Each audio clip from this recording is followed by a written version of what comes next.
जून की झुलसा देने वाली गर्मी जैसे छोटे से बावर्ची खाने में ही कैद हो गई थी।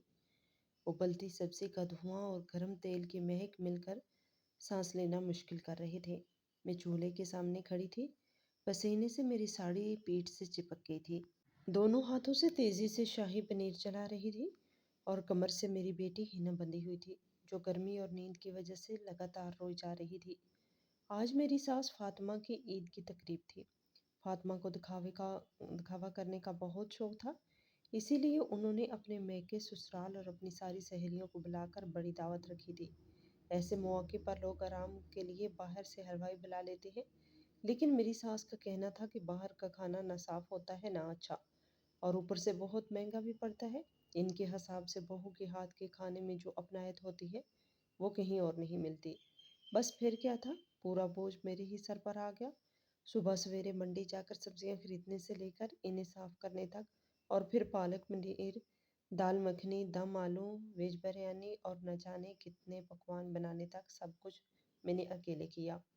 मेरे शोहर रिजवान सुबह से प्रेस की हुई शर्ट पहनकर बाहर मेहमानों के साथ आराम से चाय पी रहे थे।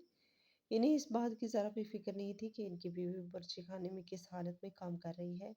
और मेरी नंद ज़ैनब, वो तो लाल रंग की चमचमाती सिल्क की साड़ी पहनकर और हैवी मेकअप करके घूम रही थी।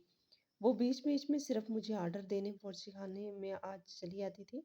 इसने पनीर का एक टुकड़ा उठाकर मुंह में डाला और छुपाते हुए बोली, भाभी पनीर के टुकड़े इतने छोटे क्यों काटे हैं? मेहमान क्या सोचेंगे? थोड़ा ढंग का काम करो। आज अम्मी की इतनी बड़ी ईद है, हमारी इज्जत मत उतारो। मैंने चुपचाप इसकी बात सुन ली और खुद को शांत रखने की कोशिश करते हुए कहा, ज़ैनब तुम बाहर जाकर अम्मी की मदद करो, यहाँ बहुत गर्मी है। तुम्हारी इतनी महंगी साड़ी भी खराब हो जाएगी। हिना भी बहुत रो रही है, अगर वक्त हो तो उसे थोड़ी देर पकड़ लो ताकि मैं इस बाकी की सब्जियां देख सकूं। ज़ैनब ने होंठ सिकोड़ लिए और दो कदम पीछे हट गई, जैसे मैं कोई छूत की बीमारी हूँ।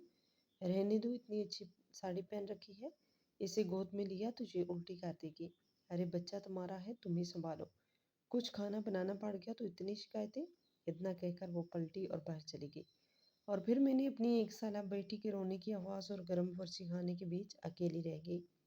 दोपहर के 12 बज चुके थे। बाहर मेहमानों से सारी मेज़ें भर चुकी थी। हंसी मजाक और गिलासों की आवाज़ें अंदर तक आ रही थी। मैं एक एक करके भारी बर्तन उठाकर बाहर रख रही थी। हाथ दर्द से कांप रहे थे। जब आखिरी बर्तन भी रख दिया तभी हिना गीली डायपर की वजह से ज़ोर ज़ोर से रोने लगी। मैं उसे लेकर कमरे में भागी, उसका डायपर बदला और दूध पिलाकर उसे चुप कराया। इसी सब में दाल मखनी लाने में बाकी खाने में से कुछ देर लग गई। जब गरम गरम दाल लेकर हाल में पहुंची तो अचानक पूरा माहौल शांत हो गया। सबकी नज़रें मेरी तरफ उठ गई। फातिमा अपनी अमीर सहेलियों के साथ सबसे आगे वाली मेज़ पर बैठी थी। इनका चेहरा गुस्से से सुर्ख हो गया। उन्होंने चम्मच जोर से कटोरी में पटका और तेज आवाज में बोली, ये क्या तमाशा है? अब दाल लेकर आ रही हो जब सब लोग खाना तकरीबन खत्म कर चुके हैं? अब दाल कौन खाएगा? इस घर की किस्मत ही खराब है जो तुम्हारी इसी सुस्त और कामचोर बहू मिली। शोहर की कमाई पर पाल रही हो और एक दावत भी ठीक से नहीं संभाल सकती। मैं वहीं खड़ी रह गई। मेरे हाथ में अभी भी गर्म दाल का बर्तन था। मैंने धीरे से कहा, अम्मी जान, हीना बहुत रो रही थी, उसका डायपर बदलना पड़ा और उसे चुप कराना पड़ा, इसीलिए थोड़ी देर हो गई। प्लीज़ मुझे माफ़ कर दें। लेकिन मेरी सफाई सुनकर भी उनका गुस्सा और बढ़ गया। उन्हें लगा इनके दोस्तों के सामने उनकी बेइज्जती हो गई है। वो अपनी कुर्सी से उठी और तेजी से मेरी तरफ आई। इससे पहले कि मैं कुछ समझ पाती, उन्होंने मेरे गाल पर जोरदार थप्पड़ मार दिए। पूरे कमरे में थप्पड़ की आवाज़ गूंज गई। फिर गुस्से से बोली, बहुत ज़बान चलने लगी है। एक बेटी पैदा करके कौन सा बड़ा तीर मार लिया? अब इसी को बहाना बनाकर अपनी कमजोरी छुपा रही हो? बेअदब औरत। इनके सुर्ख नील पालिश वाली उंगली मेरे चेहरे की तरफ उठी हुई थी। मेरी दोनों गाल जल रहे थे। दर्द सिर्फ चेहरे पर नहीं था, सीधा दिल तक उतर गया। मैंने मर्दों वाली मेज़ की तरफ देखा। रिजवान, वो आदमी जिसके लिए मैंने अपनी पूरी जवानी निकाल दी थी, चुपचाप सर झुकाकर खाना खा रहा था, यहाँ जैसे कुछ हुआ ही ना हो। ज़ैनब मुंह छुपाकर हंस रही थी और बाकी सब लोग मुझे ऐसे देख रहे थे जैसे सारी गलती मेरी ही हो। किसी ने मेरे लिए एक लफ्ज़ तक नहीं कहा। किसी को इस औरत पर तरस नहीं आया जो इतनी गर्मी में बच्चा संभालते हुए अकेले सबके लिए खाना बना रही थी। इतने सालों का मेरा सब्र इसी पल टूट गया। मैं रोई नहीं। पहले जब भी सास या शोहर कुछ कहते तो मैं बाथरूम में जाकर रो लेती और फिर चुपचाप वापस काम में लग जाती। लेकिन इस बार मेरी आंख से एक आंसू भी नहीं निकला। जितना दर्द, जिल्लत और बेइज्जती मैंने बरसों से सही थी, वो सब मिलकर अब एक अजीब सी खामोशी में बदल चुका था। पूरे कमरे में तनाव फैल गया था। फातिमा ने मुझे चुप देखा तो उन्हें लगा कि मैं हमेशा की तरह डर गई हूँ। वो गुरूर से मुड़ी और वापस अपनी कुर्सी की तरफ जाने लगी। मैंने धीरे से दाल का बर्तन वापस अपनी खाली मेज़ पर रखा। मेरी आंखों में अब एक अलग ही चमक थी, जो इस घर के हर झूठे चेहरे को देख रही थी। मैं धीरे धीरे लेकिन पूरे भरोसे के साथ कमरे के कोने में गई। वहाँ एक भारी लकड़ी का डंडा रखा था, जिससे टूटी हुई खिड़की अटका कर रखते थे। मैंने उसे उठा लिया। उसका वजन हाथ में आते ही मुझे एक अजीब सी ताकत महसूस हुई। जैसे ही फातिमा फिर से अपनी कुर्सी पर बैठी, इन्हें कुछ अजीब सा लगा। लोग आपस में धीरे धीरे बातें करने लगे। रिजवान ने जैसे ही मेरी तरफ देखा और मेरे हाथ में डंडा देखा, उसका चेहरा सफ़ेद पड़ गया। वो ज़ोर से बोला, ये क्या कर रही हो? पागल हो गई हो क्या? नीचे रखो इसे। लेकिन मैंने उसकी एक बात भी ना सुनी। मैं सीधी इस मेज़ पर पहुंची, जहां 5 मंजिला बड़ा सा केक रखा था, जिसे ज़ैनब ने मेरी ही मेहनत की कमाई से सिर्फ अपनी माँ का रुतबा दिखाने के लिए ख़रीदा था। उसके पास ही सारी दावत लगी हुई थी। मैंने दोनों हाथों से डंडा कसकर पकड़ा, इसे ऊपर उठाया और पूरी ताकत से केक पर दे मारा। ज़ोरदार धमाके के साथ पूरा केक टूट गया। क्रीम, ब्रेड, चीनी के फूल चारों तरफ बिखर गए। क्रीम का बड़ा हिस्सा सीधा फातिमा पर जा गिरा और उनकी महंगी रेशमी साड़ी पूरी ख़राब हो गई। लेकिन मैं यहीं ना रुकी। मैंने इसी डंडे से पूरी दावत वाली मेज़ में भी पलट दी। महंगे चीनी, मिट्टी के बर्तन फर्श पर गिरकर एक के बाद एक टूटने लगे। बिरयानी, पनीर, सब कुछ फर्श पर बिखर गया। पूरा कमरा चीखों पुकार से गूंज उठा। मेरी सास की सहेलियां डर के मारे दीवार से चिपक गई। कुछ रिश्तेदार खाने की छींटों से बचने के लिए इधर उधर कूदने लगे। फातिमा का चेहरा बिल्कुल सफ़ेद पड़ गया। वो अपना सीना पकड़ के हाँफने लगी। ज़ैनब चीखती हुई मुझ पर बरस पड़ी। रिजवान गुस्से में मुझ पर हाथ उठाने के लिए दौड़ा, लेकिन मैं फट से एक कदम पीछे हटी और डंडा सीधा उनकी छाती पर तान दिया। मेरी आंखों में इतनी ठंडक थी कि उनका उठा हुआ हाथ वहीं रुक गया। पूरे घर में सन्नाटा छा गया। मैंने गहरी सांस ली और पूरी ताकत से साफ साफ कहा, आज आप सब के सामने मैं तलाक का ऐलान करती हूँ। इस घर ने मुझे पूरे 3 साल तक फ्री की नौकरानी बना रखा, मेरा इस्तेमाल किया, मेरी इज्जत को बार बार कुचला। आपको लगा मैं सीधी हूँ, इसीलिए मेरे साथ कुछ भी कर लेंगे, लेकिन अब सब ख़त्म हो चुका है। तलाक के कागज़ मैं मेज़ पे रख दूँगी, साइन कर देना रिजवान। अस्सलाम वालेकुम अम्मा जान। Good bye Rizwan. Good bye Zainab. आज के बाद मेरा इस घर से कोई रिश्ता नहीं। इतना कहकर मैंने डंडा फर्श पर फेंक दिया और सीधे अपने कमरे की तरफ चली गई। अंदर जाकर दरवाज़ा बंद कर लिया। बाहर फातिमा की चीखें और रिजवान के दरवाज़ा पीटने की आवाज़ें लगातार आ रही थी, लेकिन कमरे के अंदर हैरानी की बात थी कि मैं बिल्कुल शांत थी। मैंने अपना बड़ा सूटकेस निकाला। इसमें सिर्फ अपने और हिना के सबसे ज़रूरी कपड़े रखे, फिर अपने सारे शनाख्ती कार्ड, हिना का टीका कार्ड और ज़रूरी दस्तावेज़ात की वो फ़ाइल रखी, जिसे मैंने बहुत पहले से छुपा कर रखा था।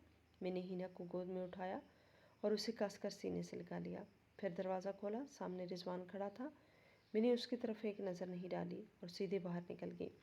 फातिमा फर्श पर बैठी ज़ोर ज़ोर से रो रही थी। मैं इस घर के लोहे के गेट से बाहर निकली और एक टैक्सी रोक ली। जैसे ही टैक्सी आगे बढ़ी, मुझे लगा मैं इस नर्क को हमेशा के लिए पीछे छोड़ आई हूँ, जिसे मैं कभी अपना घर समझती थी। टैक्सी में बैठकर मैंने अपनी बेटी को सीने से लगा लिया। मेरा दिल बहुत तेज़ी से धड़क रहा था, लेकिन डर की वजह से नहीं, बल्कि एक गहरी राहत की वजह से। हिना जैसे सब समझ रही थी, वो चुपचाप मुझसे लिपट कर सो गई। मेरे बैग में रखा फ़ोन लगातार बज रहा था। मैं निकाल देख कर कहा, स्क्रीन पर रिजवान, ज़ैनब और कई रिश्तेदारों की ढेर सारी मिस्ड कॉल थी।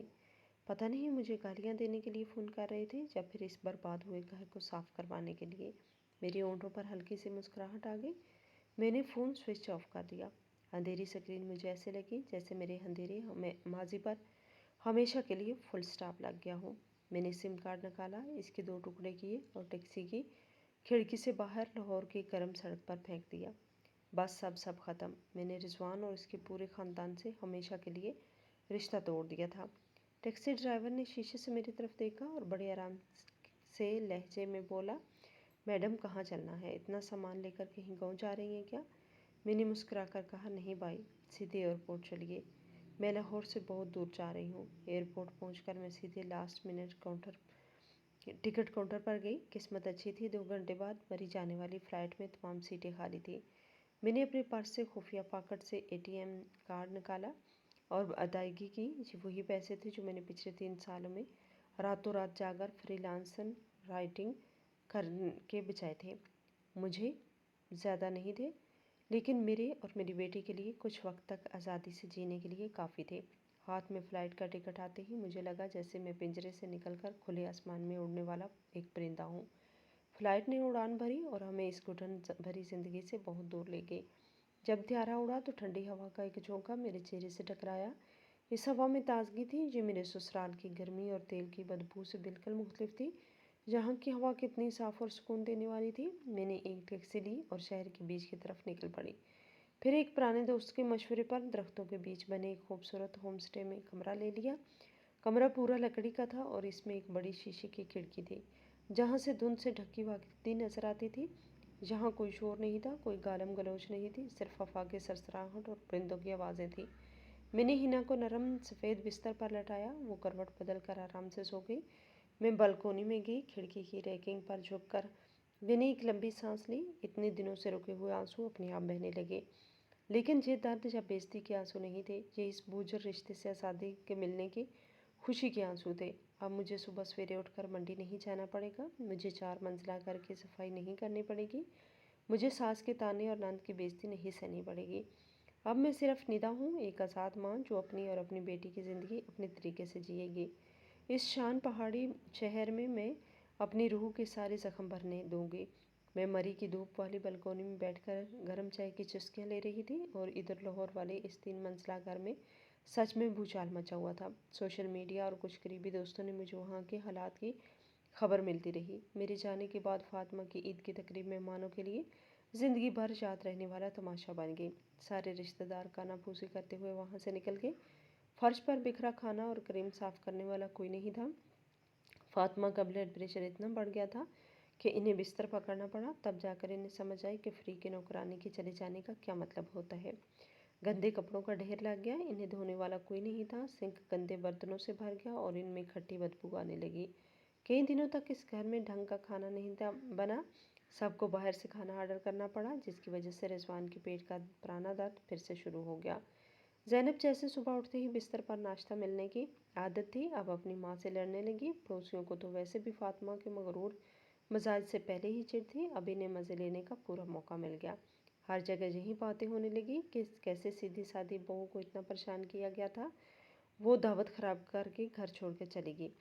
رضوان کا دفتر جانا بھی مشکل ہو گیا، عید کی تقریب والی بات اس کی دفتر تک پہنچ گئی۔ جیسے وہ دفتر میں گھستا، لوگ اس کی طرف دیکھ کر آپس میں باتیں کرنے لگتے اور اشارے کرتے۔ اس کی مردانہ انا کو بہت بڑا جھٹکا لگا تھا، وہ اندر ہی اندر بری طرح ذلیل محسوس کر رہا تھا۔ اس نے مجھے ڈھونڈنے کی بہت کوشش کی، لیکن کامیاب نہ ہوا۔ میں نے اپنا نمبر بدل لیا اور صرف اپنے اماں ابا اور ایک قریبی دوست کے رابطے میں تھی، لیکن سچ زیادہ دنوں تک چھپتا نہیں۔ آخرکار رضوان نے ایک دور کے رشتہ دار سے میرا نیا نمبر نکال لیا۔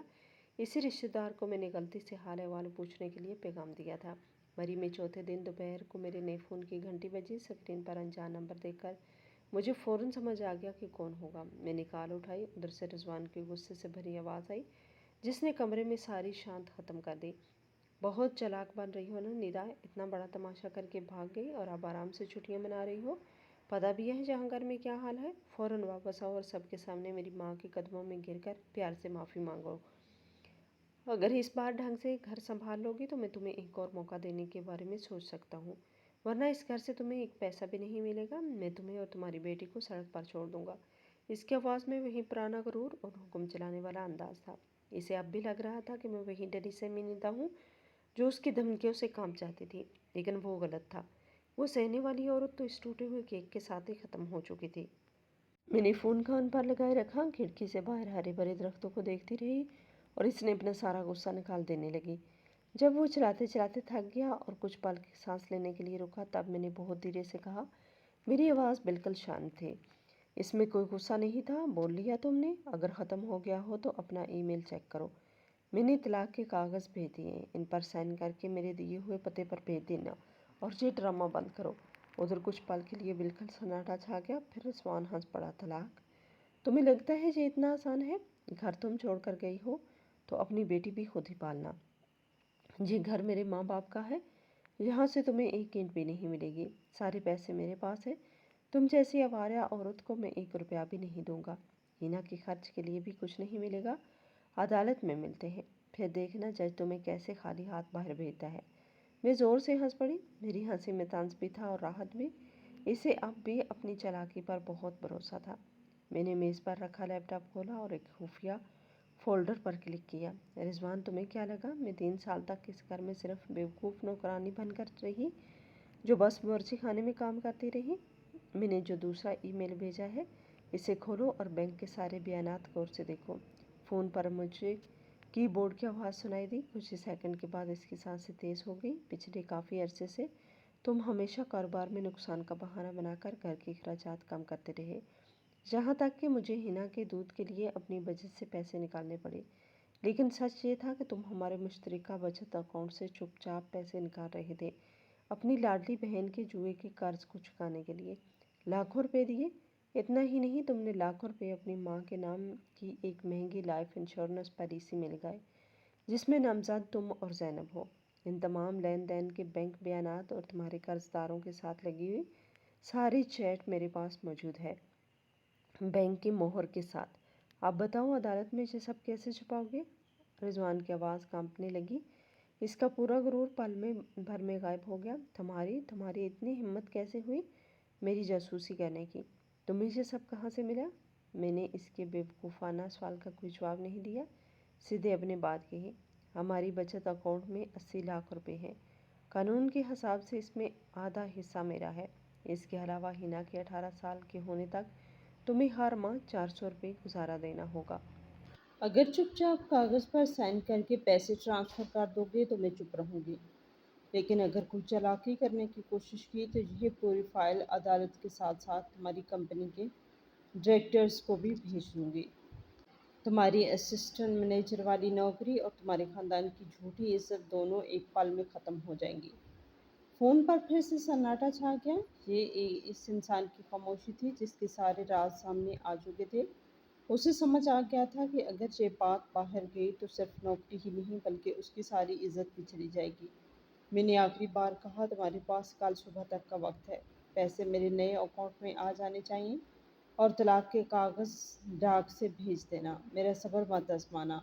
اتنا کہہ کر میں نے کال کاٹ دی۔ مری کی ڈھلتی شام کی دھوپ پورے کمرے میں پھیل رہی تھی اور اس کے ساتھ میرے چہرے پر ایک نئی چمک آ گئی تھی۔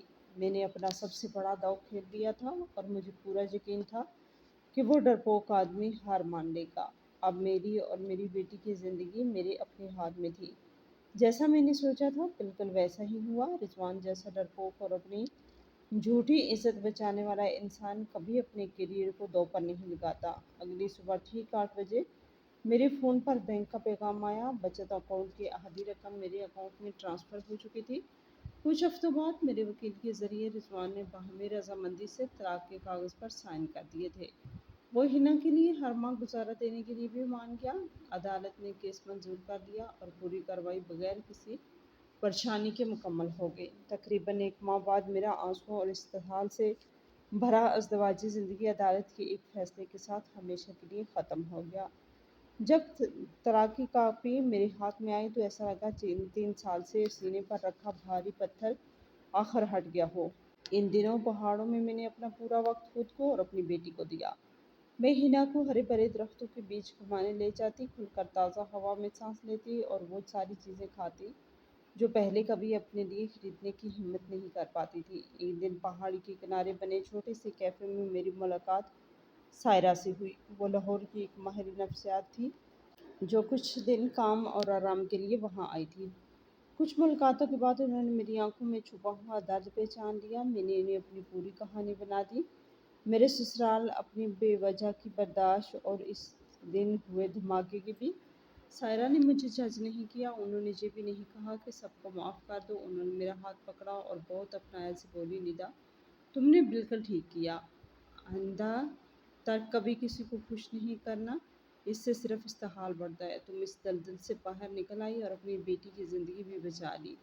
अब अपने अंदर बैठी इस औरत को भी बाहर निकालो जो खुद को सिर्फ बावर्ची खाने तक महदूद समझती थी। बाहर की दुनिया बहुत बड़ी है, तुम्हारे अंदर टैलेंट है, समझ है, तुम अपने लिए और एक नई और खूबसूरत ज़िंदगी बना सकती हो। सारा की बातें सुनकर मेरे अंदर बची हुई सारी मनफियत और कमतरी का एहसास जैसे बह गई। मुझे समझ आ गया कि मैं शादी में हार नहीं मानी थी, मैंने तो अपनी सबसे बड़ी कमज़ोरी पर फतह हासिल कर ली। इसी एहसास ने मेरा खोया हुआ खुद एतमादी और मुस्कुराहट दोनों वापस लौटा दिए। मरी में 1 माह गुजारने के बाद मैंने अपना सामान पैक किया। जायदाद की तकसीम से मिले पैसे माँ बेटी के आराम से रहने के लिए काफ़ी थे, लेकिन मैं हमेशा यूँ खाली बैठकर ज़िंदगी नहीं गुजारना चाहती थी। मुझे नौकरी चाहिए थी, ऐसा माहौल चाहिए था जहाँ मैं खुद को फिर से साबित कर सकूँ। लाहौर वही शहर था जहाँ मैं टूटी थी, और अब वहीं जाकर खुद को फिर से खड़ा करना था। मैंने हिना को गोद में उठाया, सूटकेस संभाला और नए खुद एतमादी के साथ अपनी नई ज़िंदगी शुरू करने के लिए एयरपोर्ट की तरफ चल पड़ी। लाहौर एयरपोर्ट से बाहर निकलते ही मैंने अपनी सबसे अच्छी दोस्त आयशा को हाथ हिलाते देखा। आयशा मेरी कॉलेज की दोस्त थी, एक मजबूत और खुदमुख्तार लड़की जिसने कभी भी मेरे रिजवान से इतनी जल्दी शादी करने के फैसले का साथ नहीं दिया था। उसके साथ उसका बॉयफ्रेंड हमजा भी था। जैसे ही इन्हें पता चला मैं वापस लाहौर आ रही हूँ, वो दोनों मुझे लेने पहुँच गए। मुझे हिना के साथ देखकर आयशा दौड़ती हुई आई और हम दोनों को गले लगा लिया। इसकी आंखों में आंसू थे। तू कितनी दुबली पतली हो गई है निदा, लेकिन तेरी आंखों में अब पहले से कहीं ज़्यादा चमक है। अब तो मेरे पास रहेगी, किसी से डरने की ज़रूरत नहीं है। मैं और हमजा दोनों हैं ना, हम तुम दोनों का पूरा ख्याल रखेंगे। हमजा मुस्कुराते हुए आगे बढ़ा और मेरा भारी सूटकेस उठाकर बोला, हाँ निदा, हमारा घर भले छोटा है लेकिन तुम्हारे लिए हमेशा खुला है। जब तक तुम पूरी तरह से सेटल नहीं हो जाती तब तक यहीं रहना। मैंने अपने दोनों दोस्तों का दिल से शुक्रिया अदा किया। इनकी गाड़ी में हमें एक छोटे लेकिन साफ सुथरे अपार्टमेंट में लेकर पहुंची। आयशा ने पहले ही मेरे लिए हवादार कमरा तैयार कर रखा था, नई चादरें बिछाई हुई थी और हिना के लिए ढेर सारे खिलौने और ज़रूरी सामान भी पहले से खरीद के रखे गए थे। आयशा और हमजा का अपनायत और ईमानदारी देखकर मुझे पहली बार लगा कि इस बड़े शहर में मैं बिल्कुल अकेले नहीं हूँ। ऐसा लगा जैसे फिर से नई शुरुआत करने के लिए एक मजबूत सहारा मिल गया हो। मैं सिंगल मदर के तौर पर इब्तदाई दिन बिल्कुल आसान नहीं थे। हिना अब चलना सीख रही थी, वो बहुत शरारती थी और हर वक्त मुझसे चिपकी रहती थी। मैं रोज़ जल्दी उठती थी, इसके लिए खाना बनाती, आयशा की मदद के लिए घर की सफाई भी कर देती। जब हिना सो जाती या अपने खिलौने में मसरूफ़ रहती तो मैं लैपटॉप खोलकर नौकरी ढूंढना शुरू कर देती। शादी से पहले मैं एक ऑनलाइन मैगज़ीन में एडिटर थी और लिखने का मेरा तजर्बा अभी भी मेरे साथ था। मैंने फ्रीलांस काम वाले कई ग्रुप ज्वाइन किए थे, अपनी प्रोफाइल अच्छी तरह बनाई और इसके बाद एक दरखास्त भेजने लगी। मेरी मेहनत का नतीजा जल्द ही मिल गया। अगले ही दिन मुझे एक खूबसूरती के ब्रांड के लिए इश्तिहारी डायलॉग लिखने का प्रोजेक्ट मिल गया। इस रात जब हिना गहरी नींद सो रही थी, मैं अपनी मेज़ पर चुपचाप बैठी थी। पीली रोशनी मेरी हाथों पर पड़ रही थी और मेरी उंगलियां तेज़ी से कीबोर्ड पर चल रही थी। अल्फाज अपने आप निकलते जा रहे थे। इन अल्फाज में ग्राहकों की सोच की वही समझ थी जो मैंने ज़िंदगी के इतने उतार चढ़ाव के बाद सीखी थी। अगली सुबह मैंने अपना इश्तिहारी डायलॉग भेज दिया। सिर्फ 2 घंटे बाद इनका जवाब आ गया। उन्होंने मेरी बहुत तारीफ की, कहा कि मेरा काम उनकी उम्मीद से भी बेहतर था और फ़ौरन अदायगी भी भेज दी। पहले प्रोजेक्ट के 5,000 रुपए शायद बहुत बड़ी रकम नहीं थी, लेकिन मेरे लिए किसी खजाने से कम नहीं थी। इसी दिन मुझे यकीन हो गया कि मेरा हुनर आज भी मेरे साथ है। मैं अपनी बेटी को इज्जत की ज़िंदगी दे सकती हूँ। एक नया तूफान फिर सामने आ गया। इस बार इसकी वजह थी फातिमा का लालच और उनकी नफरत। किसी पुराने जानने वाले से इन्हें पता चल गया कि मैं हिना के साथ सुपर मार्केट में देखी गई हूँ और इन्हें समझ आ गया कि मैं वापस लाहौर आ चुकी हूँ। बचत अकाउंट का आधा पैसा हाथ से निकल जाने का गुस्सा अभी तक इनके अंदर चल रहा था। इसलिए उन्होंने सीधा मेरे अम्मा पापा के घर जाकर तमाशा करने का फैसला कर लिया। मेरे अम्मा पापा एक पुराने से मामूली घर में रहते थे, दोनों रिटायर्ड टीचर थे, पूरे मोहल्ले में इनकी बहुत इज्जत थी। मैंने उन्हें कभी अपनी परेशानियों के बारे में कुछ नहीं बताया था, क्योंकि मैं नहीं चाहती थी कि वो मेरे लिए परेशान हो। इसलिए फातिमा का अचानक वहाँ पहुँच जाना इनके लिए किसी तूफान से कम नहीं था। एक सुबह अब्बा बाहर पौधों में पानी डाल रहे थे, अम्मा बावर्ची खाने में सब्जियां काट रही थी। तभी फातिमा ज़ैनब को लेकर गुस्से में सीधे आंगन के अंदर घुस आई। आते ही जोर से चलाई, बाहर आओ और देखो तुम्हारी लाडली बेटी ने क्या किया है। इसने मेरी ईद की तकरीब खराब कर दी, रिश्तेदारों के सामने हमारी बेइज्जती करवा दी, फिर हमारे घर से पैसे चुरा कर किसी आदमी के साथ भाग गई। यही सिखाया है तुम लोगों ने अपनी बेटी को? उसे बुलाओ और कहो कि मेरे बेटी के 80 लाख रुपए वापस करने, वरना यहीं खड़े होकर पूरे मोहल्ले को बता दूंगी कि तुम जैसे टीचर कितने बड़े झूठे और ड्रामेबाज हो। अब्बा जी सुनकर एकदम हैरान रह गए। इनके हाथ से पानी का डब्बा नीचे गिर गया। वो बाहर आए और गुस्से से बोले, ज़रा तमीज़ से बात कीजिए। मेरी बेटी बचपन से बहुत सीधी और ईमानदार है, वो ऐसा नहीं कर सकती। इस पर झूठे इल्ज़ामात मत लगाइए। इतना सुनते ही फातिमा और भिड़क गई। झूठे इल्ज़ामात? इसी ने मेरी बेटी को भुला भिसलाकर पैसे ट्रांसफ़र करवाए और फिर भाग गई। जैसी माँ बाप वैसी बेटी। तुम लोग भी ज़रूर इस पूरे खेल में शामिल हो। धोखेबाजों का पूरा खानदान है तुम लोगों का। इनके हर लफ्ज़ मेरे अब्बा की खुद एतमादी पर चोट कर रहे थे। अब्बा को पहले ही हाई ब्लड प्रेशर की बीमारी थी। अपनी बेटी और पूरे खानदान के बारे में इतनी गंदी बातें सुनकर उनका गुस्सा और बढ़ गया। उनका पूरा चेहरा सुर्ख हो गया। उन्होंने गेट की तरफ उंगली करते हुए कहा, मेरे घर से अभी निकल जाओ। लेकिन इनकी पूरी बात भी न हो पाई। अचानक इनका हाथ नीचे गिर गया। उन्होंने अपनी छाती को कसकर पकड़ लिया। उनकी आंखें पलट गई। वो सीधे ठंडे सीमेंट के फर्श पर गिर पड़े। अम्मा बावर्ची खाने से चीखती हुई बाहर भागी और फातिमा के जिस्म से लिपट कर जोर जोर से रोने लगी। फातिमा और ज़ैनब ने जब देखा इनकी वजह से क्या हो गया तो दोनों डर कर वहाँ से भाग गई। तभी मेरा फ़ोन बजा। स्क्रीन पर अम्मा का नाम देखते ही मेरा दिल घबरा गया। जैसे ही मैं निकाल उठाई, अम्मा की रोती हुई आवाज़ सुनकर मेरे पैरों तले से ज़मीन निकल गई। निदा, जल्दी अस्पताल आ जा, तेरे अब्बा को ब्रेन हेमरेज हो गया है बेटा। डॉक्टर इन्हें देख रहे हैं। मुझे मुझे बहुत डर लग रहा है बेटा। मेरी तो जैसे सोचने समझने की ताकत ही खत्म हो गई है बेटा। मैंने फ़ौरन आयशा से हिना का ख्याल रखने के लिए कहा। अपना पर्स उठाया और बगैर एक पल गंवाए अस्पताल के लिए निकल पड़ी। रास्ते भर मैं खुद को कोसती रही, काश मैंने पहले ही अम्मा अब्बा को सब सच बता दिया होता। काश इन लोगों को मेरे अब्बा तक पहुंचने का मौका ही ना मिलता। अस्पताल की गैर दवाइयों की खुशबू और अजीब सी ठंडक से भरी हवा था। मैं भागती हुई इमरजेंसी वार्ड के बाहर पहुंची। अम्मा एक कुर्सी पर सर झुकाए बैठी थी। मुझे देखती हुई मुझसे लिपट कर फूट फूट कर रोने लगी। फातिमा बहुत बुरी औरत है बेटा। उन्होंने तुम पर झूठे इल्ज़ाम लगाए, हमारे पूरे खानदान को गालियाँ दी। तुम्हारे अब्बा जी सब बर्दाश्त नहीं कर पाए। मैं भी अम्मा को कसकर पकड़ कर खड़ी रह गई। मेरी आंखों में भी आंसू बहने लगे। मैंने दांत खींच लिए। गुस्से से मेरा खून खोल उठा रहा था। मैंने मन ही मन में कसम खाई कि इस खून का हिसाब मैं फातिमा और उनकी बेटी से ज़रूर लूँगी। तभी डॉक्टर बाहर आए और बोले कि मेरे अब्बा की हालत बहुत नाजुक है और इनके इलाज का खर्चा हर दिन लाखों में आएगा। नर्स ने मेरे हाथ में पैसे जमा करने की रसीद थमा दी। इस पर लिखी रकम देखकर मेरे हाथ कांपने लगे। रिजवान से मिले पैसों में से वकील की फीस और रहने खाने का खर्च निकालने के बाद मेरे पास सिर्फ आधे पैसे बचे थे। मुझे पता था कि ये भी ज़्यादा दिन नहीं चलेंगे। अगर पैसे ख़त्म हो गए तो मेरे अब्बा का क्या होगा? मैंने आईसीयू के शीशे से अंदर देखा। मेरे अब्बा बेहोश पड़े थे। उनके पूरे जिस्म पर मशीनों के तार लगे थे और उनकी सांसें मशीन के सहारे चल रही थी। वही इंसान जिसने मुझे हमेशा खुददारी और इज्जत से जीना सिखाया था, आज ज़िंदगी और मौत के बीच लड़ रहा था। मैंने अपने आंसू पोंछ लिए। रोने से कुछ नहीं बदलने वाला था। मुझे पैसे कमाने थे। मैंने खुद से कहा कि अब मुझे मजबूत बनना होगा, अपने अम्मा अब्बा और अपनी बेटी की ढाल बनना होगा। अगले कुछ दिन मेरी ज़िंदगी के सबसे मुश्किल तरीन दिन साबित हुए। मैंने हिना को आयशा के पास छोड़ा और खुद अस्पताल में अम्मा के साथ रहने लगी। दिन भर अस्पताल की सारी रस्में संभालती और रात को जब अम्मा सो जाती तो अस्पताल की गलियारे की हल्की रोशनी में लैपटॉप खोलकर काम करने बैठ जाती। जो भी राइटिंग का काम मिलता मैं कर लेती। मेरे लिखी हर हज़ार अल्फाज मेरे अब्बा की दुआ और मेरी बेटी के दूध के पैसे बन रहे थे। पैसों की टेंशन और अब्बा की हालत ने मुझे अंदर से तोड़ दिया था। जिस्म भी कमज़ोर होता जा रहा था। लेकिन जब भी इनकी तबीयत में ज़रा सा भी बेहतरी देखती, मेरी सारी थकान गायब हो जाती। फिर भी मुझे समझ आ गया था कि सिर्फ फ्रीलांस काम करके इतनी बड़ी रकम जमा करना मुमकिन नहीं था। मुझे कुछ बड़ा करना ही होगा। एक दिन मुझे एशिया मीडिया ग्रुप में कंटेंट मैनेजर की वैकेंसी दिखी। तनख्वाह इतनी अच्छी थी कि इससे मेरे अब्बा का पूरा इलाज हो सकता था। काम आसान नहीं था, लेकिन मैंने बगैर सोचे समझे दरखास्त करने का फैसला कर लिया।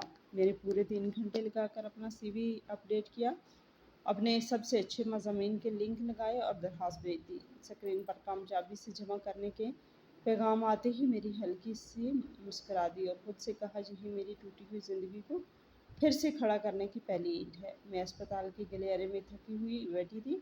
तभी किसी की कदमों की आवाज़ आई। मैंने सर उठाया तो सामने रिजवान खड़ा था, लेकिन आज वो पहले वाला कॉन्फिडेंट असिस्टेंट मैनेजर बिल्कुल भी नहीं था। इसकी हालत बहुत ख़राब थी, आंखों में गुस्सा भी था और हार भी साफ दिखाई दी थी। इसने धीरे से कहा, निदा अब तो तुम खुश हो ना, तुमने मुझे पूरी तरह बर्बाद कर दिया। आज मुझे प्रमोशन मिलने वाला था, लेकिन मैनेजमेंट ने आखिरी वक्त में मेरा नाम हटा दिया। उन्होंने मेरे सामने एक गुमनाम शिकायत वाला खत लिख फेंक दिया, जिसमें लिखा था कि मैं ऐसा चोर हूँ जिसने अपनी बीवी और बच्चों को छोड़कर अपनी बहन पर पैसे लुटाए। ये सब तुम्हारे अलावा और कौन जानता था? तुम मेरा करियर ख़त्म करना चाहती हो। इसकी बात सुनकर मैं हंस पड़ी। रिजवान, तुम खुद को ज़रूरत से ज़्यादा अहमियत देते हो क्या? जो किया इसी का नतीजा मिल रहा है, इसे अंजाम कहते हैं। मेरी कोई साजिश नहीं। रिजवान थोड़ा और पास आया, इसकी आंखों में गिरा हुआ सा लालच और मजबूरी साफ दिखाई दे रही थी। इसने कहा, निदा मुझे पता है तुम्हारे अब्बा अस्पताल में हैं और तुम्हें पैसों की बहुत ज़रूरत है। बस तुम मेरी कंपनी में जाकर कह दो कि वो झूठी शिकायत थी। जैसे ही मुझे प्रमोशन मिलेगा मैं तुम्हें इलाज के लिए पैसे दे दूंगा, हम दोनों का फ़ायदा हो जाएगा। इसकी बात सुनकर मुझे इससे और भी ज़्यादा घृणा आने लगी। वो अपने ओहदे के लिए मेरे अब्बा की ज़िंदगी का सौदा करना चाहता था। मैं फ़ौरन खड़ी हो गई और उसका बैग उठाकर ज़मीन पर फेंक दिया। बस बहुत हो गया, अपने गद्दे पैसे अपने पास ही रखो। मेरे ख़ानदान को तुम्हारे पैसों की कोई ज़रूरत नहीं है। मेरे अब्बा एक बावकार उस्ताद हैं, वो मरना पसंद करेंगे, लेकिन तुम्हारे झूठे और घटियापन से कमाए हुए पैसे कभी नहीं लेंगे। जो कुछ तुम्हारे साथ हो रहा है इसकी वजह तुम खुद हो, मैं नहीं। अब यहाँ से निकल जाओ, इससे पहले कि मैं सिक्योरिटी बुला लूँ। मेरा इतना कहना था कि रिजवान का चेहरा बिल्कुल सफ़ेद पड़ गया। वो चुपचाप सर झुकाकर वहाँ से चला गया। जिस दिन एशिया मीडिया ग्रुप के इंटरव्यू के लिए बुलवाया गया, इस दिन मैं सुबह 4 बजे ही उठ गई। मैंने अपना सबसे अच्छा बिजनेस सूट पहना और हल्का सा मेकअप किया। शीशे में मुझे अपनी ही 30 साल एक कॉन्फिडेंट और तेज तरार औरत दिखाई दे रही थी। दफ्तर पहुंचकर मैंने देखा बाकी सारे उम्मीदवार मुझसे काफ़ी छोटे और मॉडर्न थे। एक पल के लिए मैं थोड़ी हिचकिचाई, लेकिन अगले ही पल खुद को संभाल लिया। इंटरव्यू ग्रुप प्रेजेंटेशन के फॉर्मेट में था। मौजू था नई माओ के लिए एक न्यूट्रिशन सप्लीमेंट का मुहिम तैयार करना। बाकी नौजवान उम्मीदवारों ने टेक्नोलॉजी पर मबनी और काफ़ी पुरकशिश आइडियाज़ दिए, लेकिन इनकी हर प्रेजेंटेशन में मुझे एक बहुत बड़ी कमी दिखी, इनमें जज्बा और हमदर्दी नहीं थी। जब मेरी बारी आई तो मैं बगैर किसी स्लाइड के स्टेज पर गई।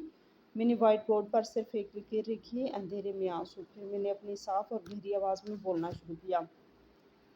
हम अपने ग्राहकों को समझना ही भूल गए। नए माओ को किस माहौल मकम्मल माँ की चमकती हुई तस्वीर नहीं चाहिए। सच तो ये है कि वो तन्हाई महसूस करती है, थक चुकी होती हैं और अंदर से खुद को लेकर बहुत गैर महफूज रहती हैं। मेरी हिकमत अमली एक शफा बख्श कम्यूनिटी बनाने पर फोकस करती है। हमारी मसनूआत सिर्फ एक न्यूट्रिशन ड्रिंक नहीं होनी चाहिए, बल्कि एक साथी बनना चाहिए जो इनके दर्द को समझे। हम ऐसे ईमानदार मुख्तसर फिल्में बनाएंगे जो माँ बनने के इन अंधेरे और अनकहे पहलुओं को दिखाएंगे। इसी दिन वो हमारे ब्रांड से दिल से जुड़ जाएंगे। पूरे कमरे में सन्नाटा छा गया। मेरे अल्फाज मेरी सिर्फ बातें नहीं थी, वो मेरे अपने दर्द और आंसुओं से निकले थे। सरबराह ने मुस्कुराकर मेरी तरफ देखा और हल्का सा सर हिलाया। इंटरव्यू ख़त्म होने के बाद मैं पूरे भरोसे के साथ इस इमारत से बाहर निकली। मुझे यकीन था कि ये नौकरी मुझे ही मिलने वाली है। 2 दिन बाद कॉल आई और मुझे नौकरी मिल गई। तनख्वाह मेरी उम्मीद से भी कहीं गुना ज़्यादा थी। मैंने राहत की सांस ली, लेकिन ज़िंदगी कब करवट बदलते कोई नहीं जानता। इसी दोपहर मेरे पास मशहूर मुख्तसर फिल्म डायरेक्टर शाहिद का फ़ोन आया। उन्होंने बताया कि उन्होंने मेरे कुछ पुराने मज़ामीन पढ़े हैं और एक ज़रूरी प्रोजेक्ट से मुझसे बात करना चाहते हैं। हम एक शांत से कैफे में मिले। शाहिद ने बगैर वक्त गवाए कहा, निदा मैं लोक रसोई के कहानियाँ नाम से एक मुख्तसर फ़िल्म सीरीज़ शुरू कर रहा हूँ। इसमें पूरे मुल्क के स्ट्रीट फूड और इनके पीछे मेहनत करने वाले गरीब मजदूरों की कहानियाँ दिखाई जाएंगी। मेरे पास बहुत अच्छी कैमरा टीम है, लेकिन मुझे एक ऐसे मुसन्निफ़ की ज़रूरत है जो लोगों के दर्द को महसूस कर सके। तुम्हारे मज़ामीन पढ़कर मुझे लगा तुम छोटे लोगों की जदोजहद और उनकी खूबसूरती दोनों को समझती हो। मैं चाहता हूँ तुम इस प्रोजेक्ट के सरबराह मनसब बनो। इनका ऑफ़र सुनते ही मेरे दिल का वो हिस्सा जाग गया जो बरसों से अपने अंदर फ़न का ख्वाब दबा कर बैठा था। लेकिन अगले ही पल हकीकत सामने आ गई। मैंने उदास होकर कहा, साहब मैं आपके ऑफ़र के लिए दिल से शुक्रगुजार हूँ, लेकिन इस वक्त मेरी हालत ऐसे नहीं। मेरे अब्बा अस्पताल में दाखिल हैं और मुझे बहुत से पैसों की ज़रूरत है। शाहिद ने मेरी पूरी बात शांत से सुनी। फिर उन्होंने एक मोटी फाइल मेरी तरफ बढ़ाई और बोले, मैं तुम्हारी परेशानी समझ सकता हूँ, इस प्रोजेक्ट को एक अक़वामी सकाफ़ती फाउंडेशन से बड़ा फंड मिला है, इसीलिए सरबराह मनसब की तनख्वाह भी बहुत अच्छी है। इतना ही नहीं, हमारे स्पॉन्सर ने पूरी टीम के माहिरीन के लिए लेगर्शी अपार्टमेंट भी दिए हैं। अगर तुम कहो तो तुम और तुम्हारी बेटी फ़ौरन वहाँ शिफ्ट हो सकती हो। अब मेरे सामने दो रास्ते थे, एक तरफ महफूज और मोटी तनख्वाह वाली नौकरी थी, दूसरी तरफ फ़न का मुश्किल लेकिन आज़ाद और खुद एतमादी से भरा रास्ता। मैंने फैसला करने के लिए 3 दिन का वक्त मांगा। इन्हीं 3 दिनों में अब्बा की तबीयत में बड़ा भारी बेहतरी आ गई। अब वो खतरे से बाहर थे। इस दोपहर में अस्पताल में इनके पास बैठी थी। उन्होंने धीरे से मेरी आंखों में देखा और बोले, बेटा मैंने सुना है तुम बहुत मुश्किल फैसला लेने वाली हो। मेरे इलाज के लिए तुम अपने ख्वाबों से समझौता करने का सोच रही हो ना। मैंने चुपचाप सर झुका लिया। मैंने कहा, अब्बा वो नौकरी मिल गई तो मेरी सारी इक़्तिसादी मुश्किलात ख़त्म हो जाएगी। अब्बा ने मेरे हाथ पर हाथ रखा और मुस्कुराकर बोले, निदा मैंने सिर्फ पैसे कमाने की मशीन बनने के लिए नहीं पढ़ाया। मैं चाहता हूँ कि तुम सच और अपनी ज़िंदगी जियो, अपने ख्वाबों के लिए जिलो, फिल्में बनाओ बेटा, दुनिया को खूबसूरत कहानियाँ सुनाओ। मेरे लिए इससे बड़ी दुआ कोई नहीं हो सकती। अब्बा की जी बात सुनकर मेरे दिल के सारे डर और उलझनें ख़त्म हो गई। आखिरकार मेरे दिल को अपना जवाब मिल चुका था। अगली सुबह मैंने मीडिया कंपनी को फ़ोन करके बड़े ही शाइस्ता तरीके से इनकी नौकरी का ऑफ़र ठुकरा दिया। इसके बाद मैं सीधे शाहिद के दफ्तर गई। शाहिद साहब, मैं आपकी फ़िल्म के लिए स्क्रिप्ट मुसन्निफ़ बनने का ऑफ़र कबूल करती हूँ। शाहिद के चेहरे पर फ़ौरन मुस्कुराहट आ गई। टीम में तुम्हारा खैर मकदम है निदा। मुझे पूरा यकीन है कि ये फ़ैसला तुम्हारी ज़िंदगी का सबसे बेहतरीन फ़ैसला साबित होगा। फ़िल्म प्रोडक्शन के मुहदे के तहत मुझे एक पोश इलाके में बने लेगर्ची अपार्टमेंट की चाबियाँ दी गई। ये मेरे और मेरी बेटी के लिए नई ज़िंदगी शुरू करने का एक खूबसूरत तोहफ़ा था। इतवार की सुबह आयशा और हमजा ने मुझे नए घर में शिफ्ट होने में मदद की। जैसे ही मैंने दरवाज़ा खोला, सुबह के दोपहर ने हमारा इस्तकबाल किया। अपार्टमेंट बड़ा खूबसूरत और हर जदीद सहूलत से लैस था। ये फातिमा के घर की तंग और घुटन भरी बावर्ची खाने से बिल्कुल मुख्तलिफ दुनिया थी। हिना खुशी से पूरे घर में दौड़ रही थी। इसकी हंसी सुनकर मेरा दिल खुशी से भर गया। आयशा ने मुझे गले लगा लिया। आखिरकार निदा, तुम्हें अपना घर मिल ही गया। अब ये तुम्हारी अपनी दुनिया है, जहाँ कोई तुम्हें आर्डर नहीं देगा और ना ही तुम पर हुक्म चलाएगा।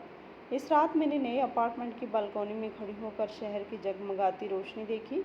ये नया घर सिर्फ रहने की जगह नहीं था, ये एक औरत की आज़ादी, इसकी खुद एतमादी और अपनी ज़िंदगी के फैसले खुद लेने के हक की पहचान था। अगले दिन से मेरी ज़िंदगी का एक नया सफ़र शुरू होने वाला था और मैं पूरे एतमाद के साथ इसका इस्तकबाल करने के लिए तैयार थी।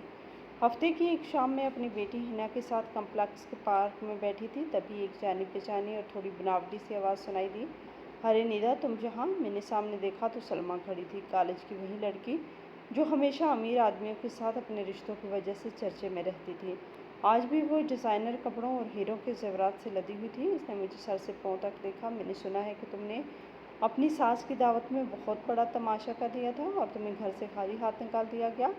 मुझे लगा था तुम अपने अब्बा अम्मा के पास चली होगी, लेकिन तुम यहाँ क्या कर रही हो? कहीं पास की किसी झुग्गी में कमरा लेकर रह रही हो क्या? उसकी आवाज़ में तंज और गुरूर साफ झलक रहा था। मैं बिल्कुल शांत खड़ी रही। मैंने उसकी आंखों में देखा और हल्की सी मुस्कुराहट के साथ कहा, सलमा नहीं, मैं किराए पर नहीं रहती। मैं तुम्हारे ठीक पीछे वाली इमारत की 15वीं मंजिल पर रहती हूँ। उसकी आंखें हैरानी से फैल गई। झूठ मत बोलो, जहाँ एक अपार्टमेंट का किराया है कम से कम 1 लाख रुपए माहाना है। तुम्हारे पास इतने पैसे कहाँ से आए? जब फिर तुमने भी कोई अमीर आदमी ढूंढ लिया? मैं धीरे से खड़ी हो गई। मेरी शांत लेकिन मजबूत मौजूदगी देखकर वो खुद ही एक कदम पीछे हट गई। सलमा, तुम्हारी खुशी किसी आदमी के पैसे पे टिकी है, लेकिन मेरी खुशी मेरी अपनी मेहनत से बनी है। मैं किसी अमीर आदमी के साथ नहीं हूँ। जिस अपार्टमेंट में मैं रहती हूँ वो मुझे एक बैनुल-अक़वामी फ़िल्म प्रोडक्शन के सरबराह मनसब होने की वजह से मिला है। मैं अपने पैसे खुद कमाती हूँ, अपनी बेटी की ज़िम्मेदारी खुद उठाती हूँ और अपने अब्बा का इलाज का खर्च भी खुद चलाती हूँ, बगैर किसी आदमी के सहारे। तुम्हें मेरे पुराने ससुराल पर इतना गुरूर है, लेकिन क्या तुम्हें पता है, इस घर में मैं बगैर तनख्वाह के नौकरानी थी। ये वो घर नहीं, सोने का पिंजरा था। इसलिए अपनी छोटी सोच से किसी आज़ाद औरत की ज़िंदगी को मत जांचो। सलमा का चेहरा गुस्से और शर्म से सुर्ख पड़ गया। मैं अपनी बेटी को गोद में उठाकर वहाँ से चली आई, इसे इसके गुरूर के साथ वहीं खड़ा छोड़ दिया। कुछ महीने बाद सुकून से गुजरे। हमारी फिल्म का काम शानदार तरीके से आगे बढ़ रहा था। एक रात आयशा ने मुझे मेरे ससुराल वालों के बारे में ऐसी खबर दी जिसे सुनकर मैं भी हैरान रह गई। तुझे पता है निदा, इस घर में अब सब कुछ बिगड़ चुका है। अंजाम का फल हमेशा बहुत जल्द मिल जाता है। तेरी नात ज़ैनब की शादी एक बहुत अमीर खानदान में हुई थी, लेकिन उसकी सुस्ती और बदतमीज़ी की वजह से उसे सिर्फ एक माह के अंदर ही घर से निकाल दिया गया। उधर रिजवान को प्रमोशन नहीं मिला, दफ्तर में बेइज्जती हुई तो इसने गुस्से में आकर नौकरी छोड़ दी। इसके बाद इसने ऑनलाइन जुएबाजी में अपना सारा पैसा डुबो दिया। अब इस पर गुंडों का लाखों कर्ज है था, वो कहीं छुपा हुआ था। इसी बीच कर्ज वसूल करने आए गुंडों ने फातिमा को धक्का दे दिया। इनके सर पर शदीद चोट आई और इन्हें फालिज का हमला हो गया। अब वो बिस्तर पर मफलूज पड़ी थी और उनकी देखभाल करने वाला भी कोई नहीं था। उनका सारा गुरूर और शान पल भर में मट्टी में मिल चुकी थी। ये सब सुनकर मुझे खुशी नहीं हुई, बस इतना लगा कि अंजाम अपना हसाब कभी नहीं भूलता। इंसान जैसा करता है वैसा ही एक दिन इसके पास लौट कर आता है। एक इतवार की सुबह मेरे अपार्टमेंट का इंटरकॉम बजा। सिक्योरिटी गार्ड ने बताया नीचे लॉबी में दो औरतें आई हैं। इनमें एक व्हील चेयर पर बैठी है और मुझसे मिलने की जिद कर रही है। एक पल के लिए मेरा दिल जैसे रुक गया। मैं समझ गई कि वो कौन है। मेरी गार्ड से कहा इन्हें वहीं रोकिए, मैं अभी नीचे आती हूँ। लॉबी में पहुंची तो देखा जैनब गार्ड से बहस कर रही थी। इसके पास एक सस्ती सी व्हील चेयर पर फातिमा बैठी थी। इन्हें देखकर यकीन करना मुश्किल था कि ये वही दबंग सास है। वो अब बहुत कमज़ोर, लाचार और बीमार लग रही थी। मुझे देखते ही ज़ैनब मेरी तरफ भागी। फातिमा ने भी अपनी कामती हुई बाहें मेरी तरफ बढ़ाई। इनके मुंह से बड़ी मुश्किल से अल्फाज निकले, बेटा मुझे बचा लो, बहुत तकलीफ में हूँ। ज़ैनब भी रोते हुए बोली, भाभी हमारा घर नीलाम होने वाला है, माँ बिस्तर पर है, हमें अपने साथ रख लो, मैं घर का सारा काम कर दूंगी। मैं बगैर कुछ बोले बस इन्हें देखती रही। मेरी ज़रा सी हमदर्दी इसी दिन ख़त्म हो गई थी जिस दिन सबके सामने मुझे थप्पड़ मारे गए थे, जिस दिन मेरे वालिद तुम्हारी वजह से मौत के मुंह तक पहुंच गए थे। मैंने पूरी शांत लेकिन मजबूती से कहा, ज़ैनब मैं तुम्हारी भाभी नहीं हूँ। कानून ने हमारा रिश्ता बहुत पहले ख़त्म कर दिया था। जब मैं इस घर में नौकरानी की तरह दिन रात काम करती थी, तब तुम लोगों ने मुझे इंसान तक नहीं समझा। जब फातिमा ने मेरे वालिद की जान तकरीबन ले ही ली थी, तब तुम्हारा रिश्ता कहाँ गया था। आज जब तुम लोग कंगाल और बेबस हो गए हो, तब तुम्हें मेरी याद आई है। मेरी अच्छाई की भी एक हद है, और वो इन लोगों के लिए बिल्कुल नहीं जिन्होंने मेरे खानदान को बर्बाद करने की कोशिश की थी। फिर मैंने गार्ड की तरफ देखा और कहा, इन दोनों को के चेहरे अच्छी तरह याद रखिए। आज के बाद इन्हें इस इमारत में कभी अंदर मत आने दीजिए। अगर ये कोई हंगामा करें तो सीधे पुलिस को फ़ोन कर दीजिए। इतना कहकर मैं मुड़ी और लिफ्ट की तरफ चल दी। पीछे से फातिमा के रोने की आवाज़ और ज़ैनब की कहानियाँ लगातार सुनाई दे रही थीं, लेकिन इस बार उन्होंने मेरे कदम एक पल के लिए भी नहीं रोके। लिफ्ट का दरवाज़ा खुला और बंद हुआ, और मेरे माजी के सारे बुरे साए हमेशा के लिए पीछे छूट गए। फिल्म का पहला एपिसोड जैसे ही टेलीकास्ट हुआ, इसके ने आते ही ज़बरदस्त कामयाबी हासिल कर ली। एक बुजुर्ग खातून की कहानी जिसने 40 साल तक अकेले अपने मासूर बच्चों की परवरिश की थी। इसने लाखों लोगों का दिल छुआ था। फिल्म की सच्ची कहानी और मेरी लिखी हुई स्क्रिप्ट की हर तरफ तारीफ होने लगी। फिल्म की कामयाबी के साथ मेरी कमाई भी पहले से कई गुना बढ़ गई। सबसे पहले मैं अपने वालिदैन के घर गई, उनका पूरा कर्ज चुका दिया। इसी रात मैंने इन्हें कुछ पैसे दिए और कहा, अम्मा अब्बा ये आपकी बेटी की तरफ से है, अब आपको किसी भी बात की फिक्र करने की ज़रूरत नहीं। मेरे वालिद की आंखों में गुरूर और खुशी के आंसू साफ दिखाई दे रहे थे। एक साल बाद सुबह सवेरे मैं शुमाली पाकिस्तान के ऊंचे पहाड़ों में अपनी अगली फिल्म की शूटिंग के लिए निकलने के लिए तैयारी कर रही थी। मैंने सो रही अपनी बेटी हिना के माथे को प्यार से चूमा। अम्मा ने मुझे एक गर्म जैकेट पहनाते हुए कहा, अपना ख्याल रखना बेटा, हिना की फिक्र मत करना, हम हैं ना। मैंने इन्हें गले लगाया और मुस्कुरा कर कहा, मैं जल्द वापस आ जाऊंगी अम्मा। एयरपोर्ट पर मेरी पूरी टीम में मेरा इंतज़ार कर रही थी। हर कोई इस नए सफ़र को लेकर बहुत एक्साइटेड था। जैसे जैसे हमारी गाड़ी घूमदार पहाड़ी रास्तों पर ऊपर चढ़ रही थी, वैसे वैसे सामने के मनाजर और भी खूबसूरत होते गए। मैंने कार की खिड़की खोली, पहाड़ों की ठंडी ताज़ा हवा मेरे चेहरे से टकराई। इस हवा ने मेरे बाल ही नहीं उड़ाए, बल्कि मेरी माजी की बची हुई आखिरी तल्ख यादों को भी अपने साथ उड़ा के ले गई। मैंने अपनी आंखें बंद की और गहरी सांस ली। वो डरी सहमी और घुटन भरी बावर्ची खाने में जिंदगी काटने वाली औरत अब पूरी तरह से पीछे छूट चुकी थी। इसकी जगह अब निदा थी, एक आज़ाद, मजबूत और कामयाब مصنف جو اپنی زندگی خود جی رہی تھی، میں نے اپنا پنجرا خود توڑا تھا، اب کھلی دھوپ میں پورے خود اعتمادی کے ساتھ کھڑی تھی۔ میں نے آنکھیں کھولی اور سامنے پھیلے ان عظیم پہاڑوں کو دیکھا۔ میرے چہرے پر اپنے آپ مسکراہٹ آ گئی۔ آگے کا سفر طویل تھا اور چیلنج بھی کم نہیں تھے، لیکن اب مجھے کسی بات کا ڈر نہیں تھا۔ اندھیری ماضی کو ہمیشہ کے لیے پیچھے چھوڑ کر میرے اندر کے آزاد اور مضبوط عورت نے آخرکار اپنے پر پھیلا لیے۔ زندگی کو کھلے آسمان میں پوری شان کے ساتھ ہونے کے لیے تیار تھی۔ اصلی کہانی تو اب شروع ہوئی تھی۔ آپ کو ہماری یہ کہانی کیسی لگی؟ کمنٹ باکس میں اپنی رائے کا اظہار ضرور کریں۔